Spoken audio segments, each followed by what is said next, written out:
അള്ളാഹുവിൻ്റെ റസൂൽ മരണപ്പെട്ട് കഴിഞ്ഞു. അത് ലോകാവസാനത്തെ കുറിക്കുന്ന മറ്റൊരടയാളമാണ്. ഇമാം ബുഖാരി റഹ്മത്തുള്ളാഹി അലൈഹി അദ്ദേഹത്തിൻ്റെ സ്വഹീഹിൽ ഉദ്ധരിക്കുന്നു, ഔഫ് ബിൻ മാലിക് റളിയല്ലാഹു തആല അൻഹു പറയുകയാണ്, നബി സല്ലല്ലാഹു അലൈഹി വസല്ലമ സ്വഹാബത്തിന് മനസ്സിലാക്കി കൊടുക്കുകയാണ്, ഉഅ്ദുദ് സിത്തൻ ബൈന യദൈ സ്സാഅ, ഖിയാമത്ത് നാളിന് തൊട്ട് മുമ്പായി നിങ്ങൾ 6 കാര്യങ്ങൾ എണ്ണിക്കോളൂ. ഈ 6 കാര്യങ്ങൾ ഖിയാമത്ത് നാളിൻ്റെ അടയാളമായി വരുന്നതാണ്. അതിലൊന്നാമതായി നബി സല്ലല്ലാഹു അലൈഹി വസല്ലമ എണ്ണിയത് മൗത്തി, എൻ്റെ മരണം എന്നാണ്.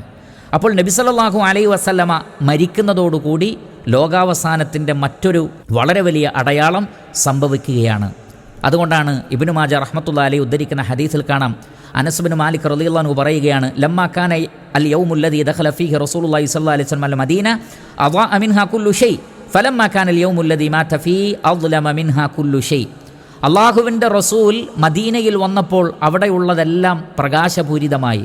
എന്നാൽ അള്ളാഹുവിൻ്റെ റസൂൽ സല്ലല്ലാഹു അലൈഹി വസല്ലം വഫാത്തായപ്പോൾ മദീനയിലുള്ളതെല്ലാം ഇരുട്ടുള്ളതായി തീർന്നു.